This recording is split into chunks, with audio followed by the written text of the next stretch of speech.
possible travel restrictions among unvaccinated children. MMDA Chairman Benhar Abalos says this may serve as a basis for Metro Manila mayors to have a unified stand on the matter. Tinanong ko nga kay Sec Anyo kasi it's a new development. We just want to be clarified.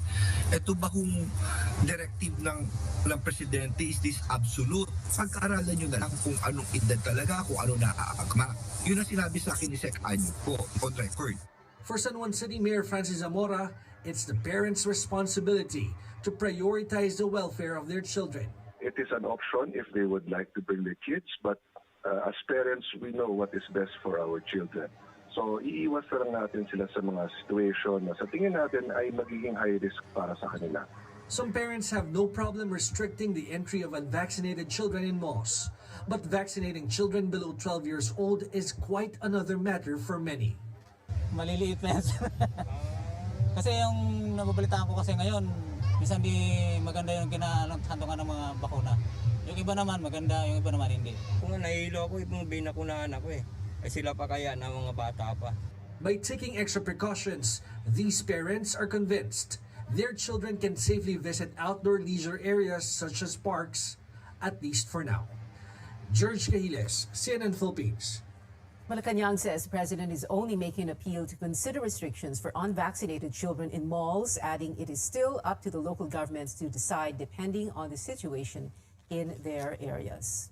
While restrictions for children have yet to be finalized, the face shield policy is now clear. The government is no longer requiring the use of face shields in areas under alert levels 1 to 3.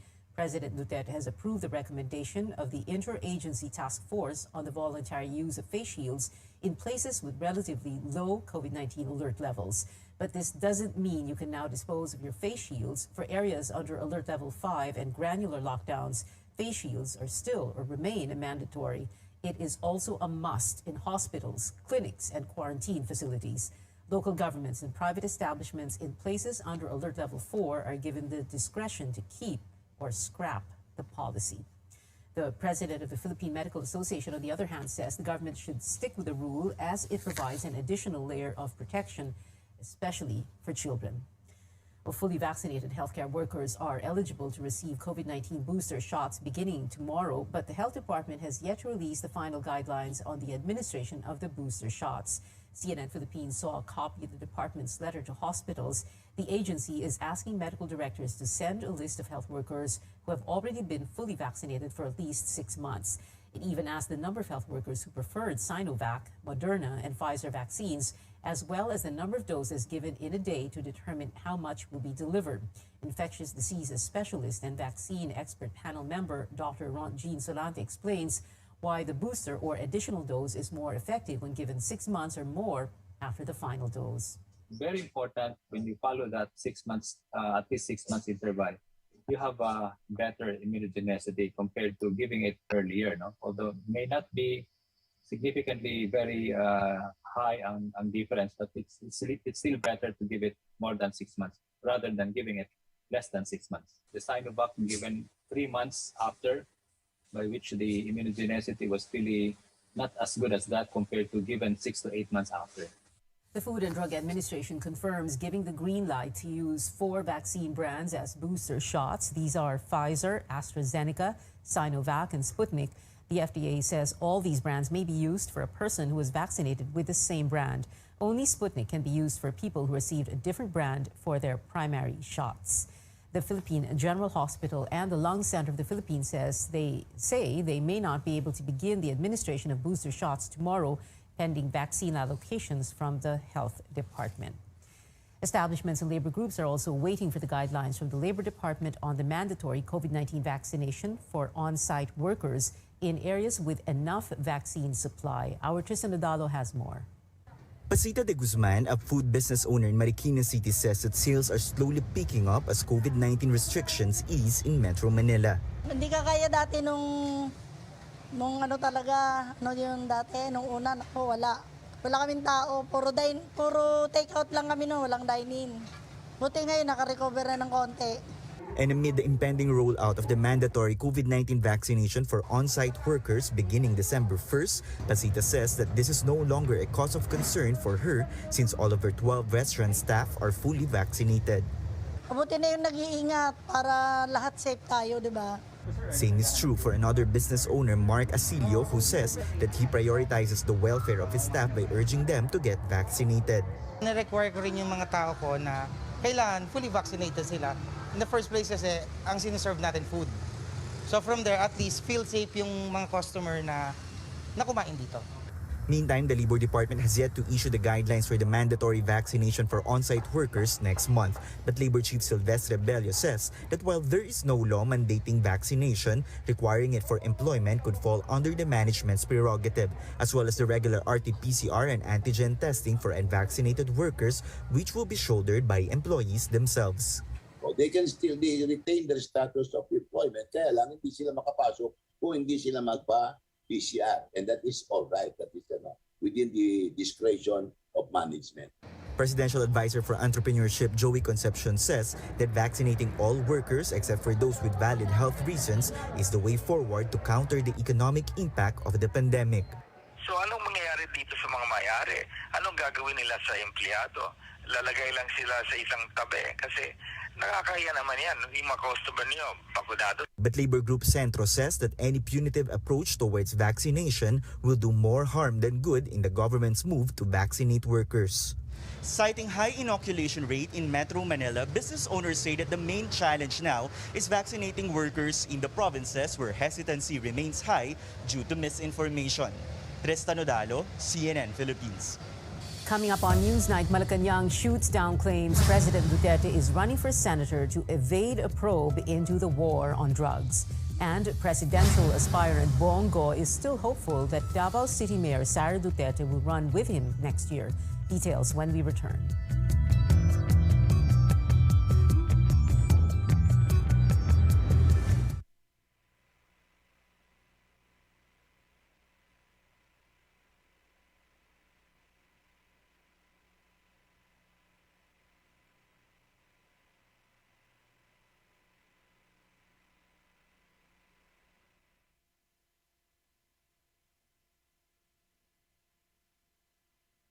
Courtney Polito says she heard the smoke alarms going off and gave the jogger the code to get inside.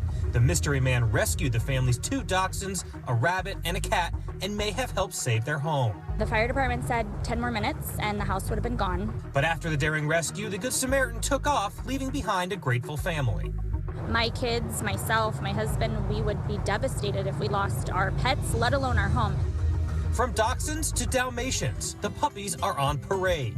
Ruth Marsh's friends and family celebrating her 101st birthday with 101 Dalmatians. The family throwing a parade for the matriarch inspired by the Disney classic to mark the occasion. They say it's the perfect way to party because Marsh used to host a 4th of July parade for herself, and she loves Dalmatians. Happy 101, Grandma! We love you! But the pageantry doesn't end with the pups. Pikachu, Grogu, and Ada Twist scientist out practicing for the parade. Today's Balloon Fest. With less than 2 weeks to go until their big debut, Macy's newest balloon stars took a trial run at Citi Field Saturday in preparation for the 95th annual Macy's Thanksgiving Day Parade. The test flight giving the characters and the hundreds of handlers a first-hand flying experience for the freshman class. For Take a Look at This, I'm Steve Manis.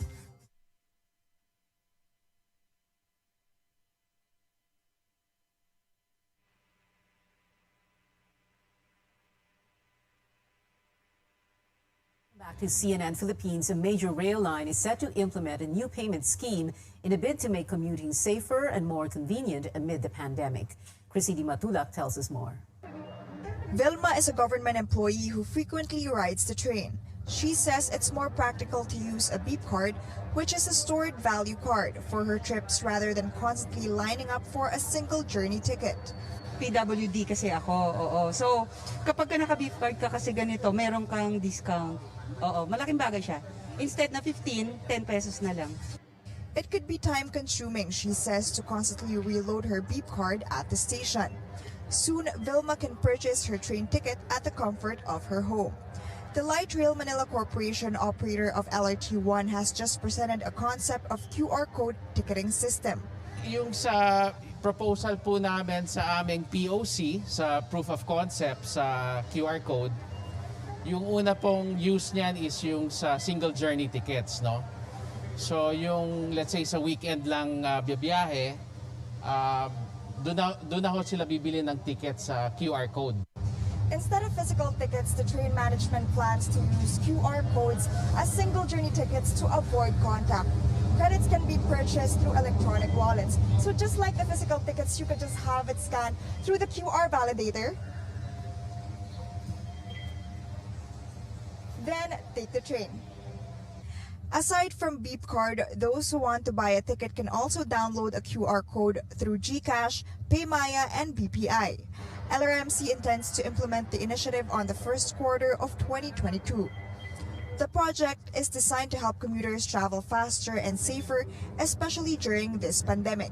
Chrissy De Matulak, CNN Philippines.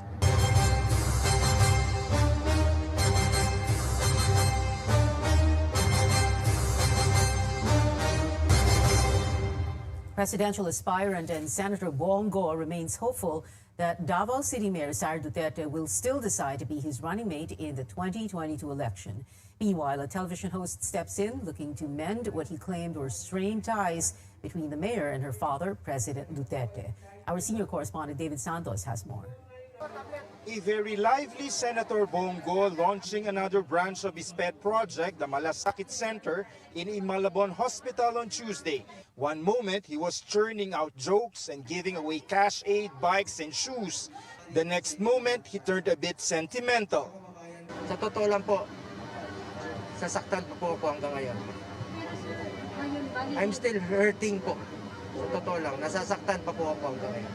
The administration senator saying he could barely wrap his mind around the idea that he is now the one running for the highest post in the country. He made a deal with his longtime boss, President Rodrigo Duterte, initially to run for vice president because they were hoping Davao City Mayor Sara Duterte will seek the presidency. So biglaan lang po, 2 days prior may filing. Sinabi niya pong ikaw nang tumakbo dahil wala na pong kandidato yung partido natin, babatuhin tayo ng partido, wala man lang isa sa atin tumakbo, then I accepted the challenge. But as it turned out, the presidential daughter chose to seek the VP post, throwing their plans in limbo. Now that he is seeking the presidency, instead, Go is hoping Mayor Sara will run with him. Malaking bagay po yun. Kung sakasakaling susuportahan niya po ako. Mayor Sara, however, has yet to make an official announcement. But TV host Willie Revillame is stepping in to be an unlikely mediator, assuming there are indeed strained ties between the two Dutertes. Revillame said he spoke with the president over the weekend, then decided to call Mayor Sara on Monday. Dapat maging isang pamilya eh. Kasi pag nakakakita ka na ng magulo, hindi ba? Nakakakita ka na nagkakagulo, nagkakaaway-away. Napupustrate ang bawat Pilipino. Revillame says he owes it to the president and to Go why he managed to get his TV program back on air during the lockdown. So Revillame said he took the initiative to help mend whatever differences they have now with Mayor Sara. Ang sinabi niya, wala naman kaming problema. Sabi niya, sobrang malumanay magsalita, Willie. Wala kaming problema. Ako sabihin ko siya, pati sa Senator Bongo, tinanong ko, may problema po ba? Wala naman. Kaya lang, iba lang siguro yung partido ko sa partido nila. Siguro gano'n, siyempre may sarili siyang desisyon eh. Looks like for now, their political plans are still up in the air until Mayor Sara makes up her mind. David Santos, CNN Philippines. Meanwhile, Bongbong, the son and namesake of the late former dictator Ferdinand Marcos, still awaits Sara Duterte's acceptance of her adoption as the vice presidential bet of his party, the Partido Federal ng Pilipinas. Malacanang saying President Duterte's senatorial bid has nothing to do with the International Criminal Court's probe into the war on drugs. The palace insists the president wishes to continue serving the people after his term ends next year. It says if Mr. Duterte wins as senator, he will comply with Senate protocols that include filing his Statement of Assets, Liabilities, and Net Worth, or SALN, which he last released publicly in 2017. he still can contribute to public service, no longer as president but now as senator if he wins. At sana naman po yung ating mga kababayan ay magpatuloy ng kanilang suporta kay Pangulong Duterte. Siya po ay manatili sa pagseserbisyo sa taong bayan sa kapasidad bilang senator. Carlo Nograles there speaking as the acting presidential spokesman. Mr. Duterte named him to the post after Harry Roque resigned to gun for a Senate seat. Ako Bicol Party List Representative Alfredo Garbin describing Nograles' appointment as a, quote, welcome breath of fresh air, unquote. Garbin praised Nograles' cool, non-combative demeanor, saying he looked forward to better public discourse, information dissemination, and hopefully transparency from the palace. Presidential aspirant Bongbong Marcos is considering including President Duterte in his senatorial lineup. Marcos' spokesperson Vic Rodriguez says his Senate slate will be revealed this week, describing it as, quote, formidable with candidates coming from different parties. But he clarifies this does not mean Marcos is aligned with the Duterte administration. Lakas CMD President Martin Romualdez also looking to include the chief executive in their lineup. Romualdez notes Lakas CMD was one of the parties that helped elect Duterte as president in 2016. Well, yesterday's deadline for the substitution of candidates gave us a clearer picture of who will go up against who in the 2022 elections. We'll talk about that more as we sit down for another episode of your weekly political appointment fix, Politics as Usual, tonight at 8:30. Daughter withdraws her candidacy for re-election as mayor, close on the heels of a drug raid that it turns out didn't target her information officer. Flies to a luxury island resort for a birthday party of the Speaker of the House, officially leaves her local party, hops on over to Cavite to be ninang sa kasal, even walking in on the arm of a man who's clear about his intentions to run for president. I am running for president, full stop.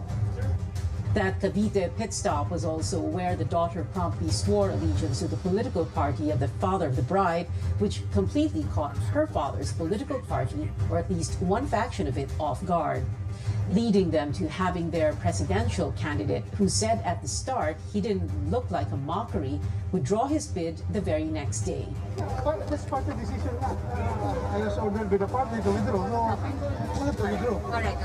And then their VP candidate withdrawing his own COC, only to file a COC for president with another political party, accompanied by the master he served for so long, whose political lieutenant announced the president, the incumbent one for the next 6 months still, would file his own COC for VP on D-Day. Babalik presidente sa Monday para mag-file. Are you running for senator? Lalagay ko na yung aming camera. Vice President. Which then begged the question, which got this strange reply in the form of another question. I don't know, and this didn't help either. I have thousands of supporters who cried last October 8th, and I cannot find it in my heart to make them cry again on November 15th. After the deadline, the offer to run for vice president became an opportunity to meet you halfway, leading the entire country to come to a screeching halt, just like those wild roller coaster rides where you're suspended at the highest point right before you plunge to the bottom of your upside down stomach. Because after all, Sunday was and is rest day, the day before Monday, D-Day, the day we were told everything would be clearer. A lawyer, Melchor Aranas, representing President Rodrigo Duterte, has also arrived, this time to submit the POC of President Rodrigo Duterte as her substitute candidate. Wala naman pong problema sa samahan siguro na mag-ama, no? Ang sinabi lang ni Presidente, hindi nagkonsulta si Mayor Sara sa kanyang mga political plans. Sabihin na lang natin na gaya ng kahit anong relasyong pamilya, minsan may tagpuhan, pero wala pong kaduda-duda, nagmamahalan po mag-ama. We've said this before and we'll say it again. Politics is a favorite Pinoy pastime. Next to basketball, boxing. The new Miss Universe is...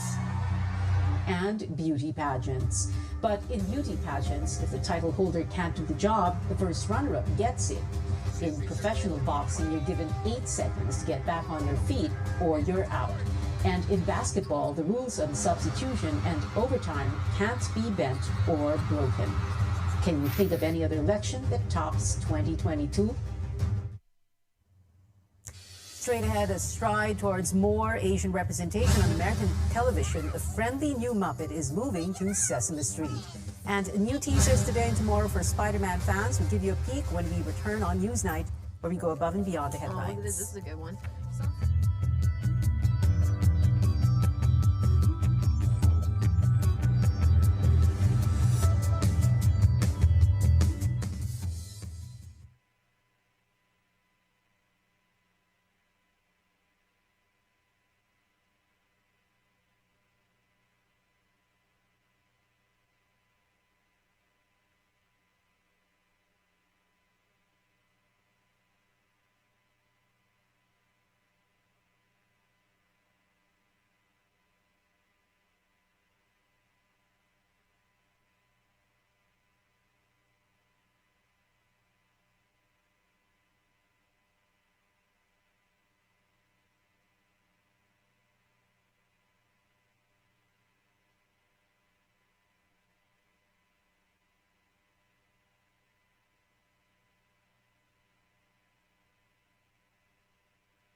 Welcome back. Pinoy rock and folk icon Heber Bartolome died on Monday night. He was 73 years old. The musician was known for his hits with nationalist themes such as Tayo'y Mga Pinoy. He also founded the band Banyuhay. Netizens took to Bartolome's Facebook page to bid farewell to the artist, with award-winning writer Lualhati Bautista writing, "Paalam, Heber." On TV, Sesame Street is welcoming its first ever Asian American character. Ji Young is a 7-year-old Korean American Muppet set to make her debut on a new special called See Us Coming Together. This aims to celebrate the diversity of Asian and Pacific Islander communities. The project's co-director says Ji Young will be featured in future seasons of the long-running Sesame Street series. Here's a first look at the guitar-loving new character in action. I love all of my friends up here, and I love making new friends because we can all be friends. Anyone can be, anyone can be friends.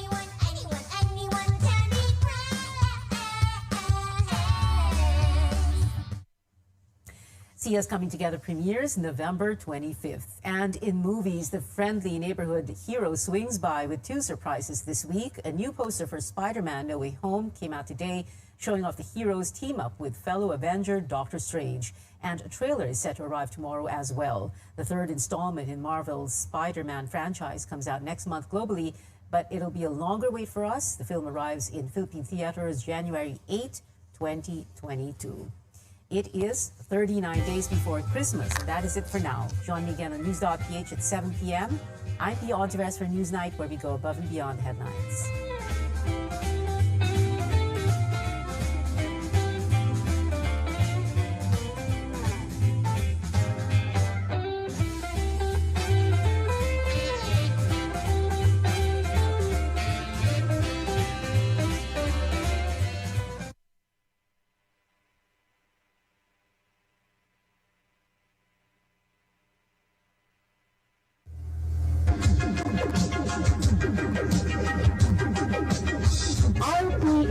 Radio Philippines Network Incorporated, DXKO.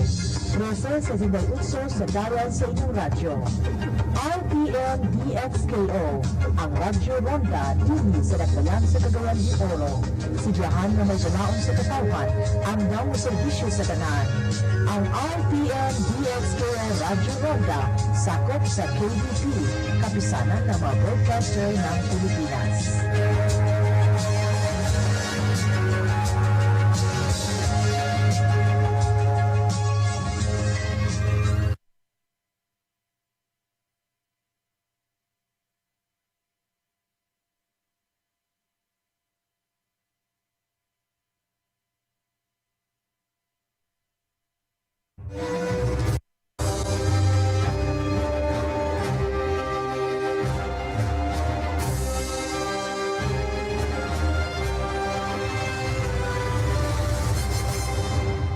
You're watching The Source on CNN Philippines. I'm Pinky Webb. Our guest today, former Senator Bongo Marcos. Senator, thanks for staying. Are you there?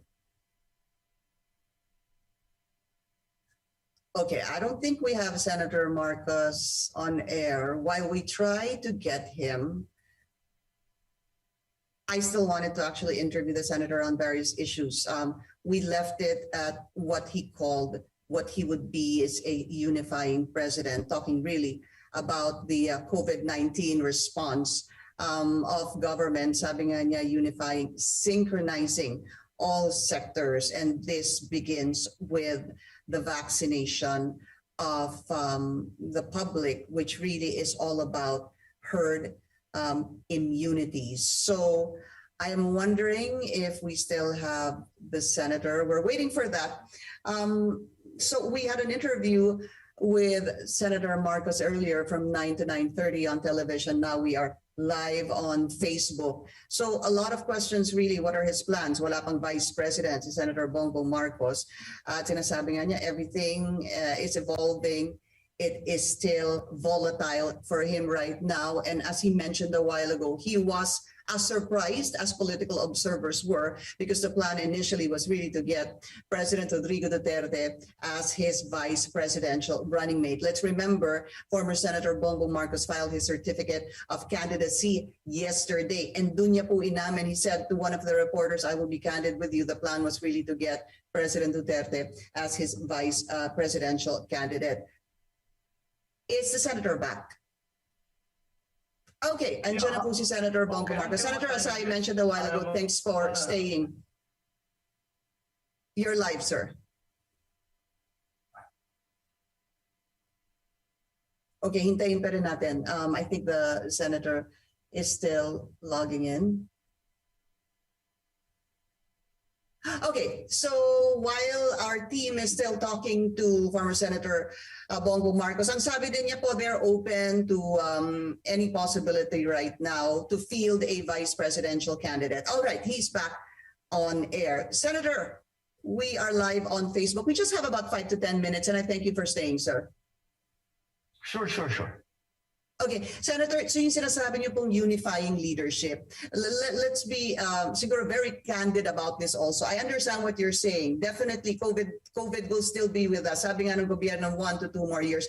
But when you said unifying president, a lot of people speculated on the other meaning of that. Meaning, how will you unify the country in terms of, you know, a pro-Marcos, an anti-Marcos, a pro-Duterte, an anti-Duterte? Is that top of mind for you also to be able to unify? No, okay. No. To be able to unify is is certainly the most critical thing that we have to achieve. What is not top of mind is the political color of the person that the person or the group that we are dealing with. And I really believe that if you present the people, no matter what their political color might be, if you present a good plan and you present the capability, you have the capability to make the bureaucracy work for you, to do the things that need to be done by including the coordination with the private sector, including the coordination with individuals, with local governments, etc. If you present a plan for them to all follow, that it can be seen to be effective, then that will be the unifying factor. It is not I'm not talking about unifying political segments. I'm unifying the people, unifying our organs of government, unifying all the different sectors of our society and of our economy to work together. Right now, as I said, there are the different elements are working at cross purposes. So minsan, one side, basically, the private sector is complaining about government is complaining about the private sector, etc. Now, if we could bring that all together, we would certainly, I think, do a better job of managing the COVID, especially with the new Delta variant, with the acquisition of many more vaccines and the big and a big rollout of vaccination to all the different areas. That is what I mean when I say unify. It is not a political unificationism. That's not the goal here. The goal here is to unify our efforts against COVID. The goal here is to unify our efforts to reignite and revitalize the economy. That's what I meant by unifying.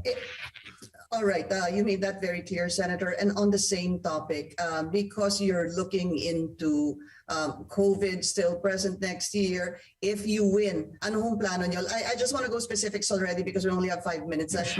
What is your plan for the medical frontliners? You obviously certainly know what's been happening. Humihingi sila ng break.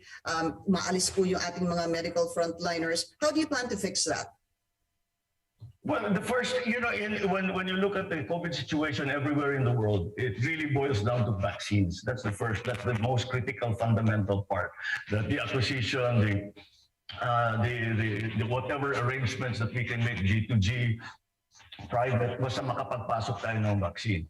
And then the next part is, as you mentioned, we have to take care of our frontliners. And when nagbago ng definition ng frontliner, dati sinasabi natin yung frontliner, yung mga nasa ospital, yung mga nurse, yung mga medtech, yung mga basta nagtatrabaho sa ospital, mga doktor, even the people who clean, etc. Now the frontliners are changing because nagbubukas na tayo ng ekonomiya. Number one, for example, I would say that now we should define teachers, especially those who are in the pilot program for face-to-face, that they should be considered frontliners and they should be prioritized for the vaccine. That's the same for our health workers. But our health workers, it's become a critical situation because the DOH says the shortfall in nurses here in the Philippines, especially in the pandemic, is 100,000 nurses. The Private Hospitals Association said 40% of their nurses have left nursing because they can no longer support their families by nursing. And that puts us in a very, very critical position, especially now that the Delta variant is shooting up. This is an example of us working at cross purposes. Ang kailangan natin ang ating serbisyo ng ating mga nurse, pero hindi natin sila nabibigyan ng yung sapat na benepisyo, yung mga benepisyo na ipinangako sa batas. So that's immediately a perfect example of what I say, working at cross purposes. It doesn't achieve the stated goal and just causes this kind of problem where nurses are leaving. We lack 100,000 nurses, yet we continue to export nurses.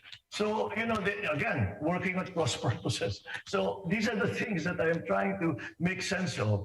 And we have to bring together to unify, by unifying our efforts so that we can open the economy, get back to work, and some kind of normalcy in our lives again. I'm going to really call this fast talk because it needs to be fast. So what is your plan doon po? Sabihin na, just particularly sa mga nurses, how do you prevent them from leaving the country? Have you thought about that? Is there a plan for them that you already have in mind?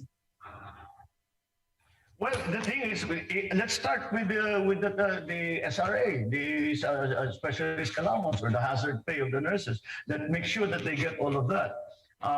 Then, and again, if we beyond that, even the vaccinations, we still prioritize them when we have booster, when it's time for shots. Unahin natin sila. So it's just a question of prioritizing, valuing their, and recognizing the work that they do, and supporting them in that regard, because we think of them as nurses, we think of them as doctors, we think of them as technicians, but they are also the breadwinners of their family. And we cannot expect them to come to work and still be worried because they cannot feed their own families. So that's the first step. You support economically, financially the frontliners so that they are there. They are working in the quarantine areas. They're working in the hospitals. Everything that we can do to support stay. It's a labor market that we are competing in. Of course, they go abroad because ang laki ng kinikita nila sa natanggap sila doon. Kailangan natin, but of course, a Filipino would rather work at home. So they will take a less pay, pero talagang sapat para doon sa kanilang pangangailangan. They will stay at home and they will work here in the Philippines. Senator, yes or no, if you can, please, will you pursue the drug war of President Rodrigo Duterte with the same vigor, the same aggressiveness? Yes, but perhaps in a different way.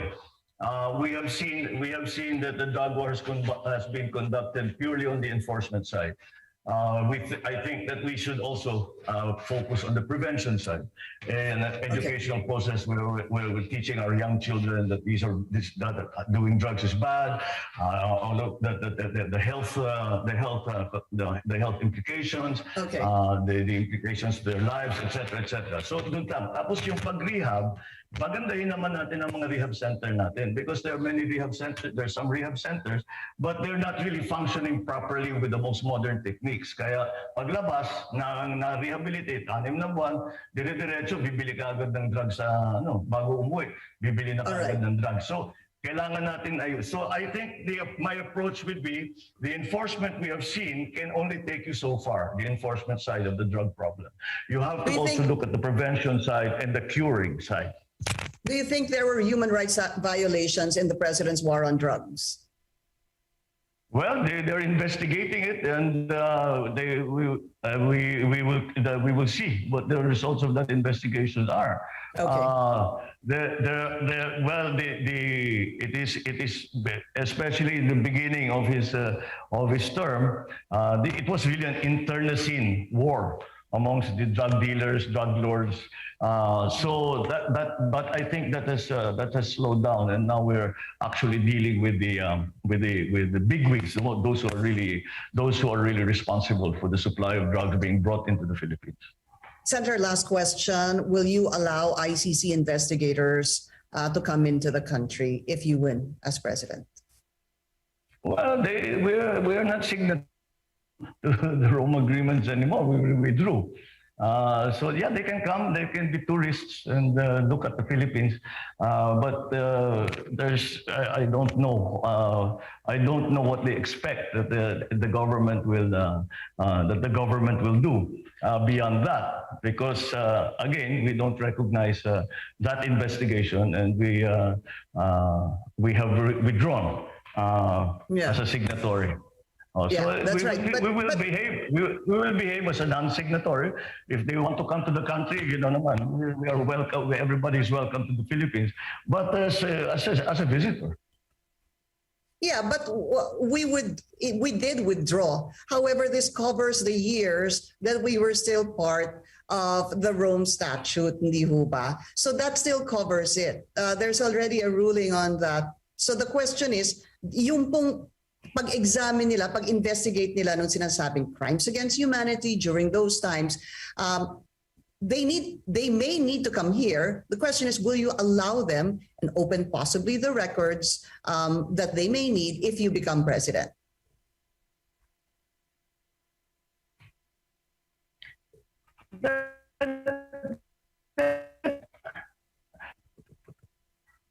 That clearly, that is dependent on how they come. What do they come as? Are they coming to investigate all the policemen? They're going to make all of these allegations against people that we have no idea about, and then they want us to help them to bring accusations against our Filipino people, workers in government. Pambira naman siguro yun. I don't think that's right. So the answer Once is no. again, come to the Philippines. Everyone is welcome to come to the Philippines, but you will understand that we will have to examine very clearly what your intention is on your coming here and what the government's place is in those intentions that they have when they come to the Philippines. Okay, former Senator Bongbong Marcos, sir, maraming salamat po sa inyong oras and take care of yourself. Thank you again, Pinky. Ingat lang at maraming salamat din. Magandang umaga po. And thank you for joining us here on The Source. I'm Pinky Webb. You're watching CNN Philippines.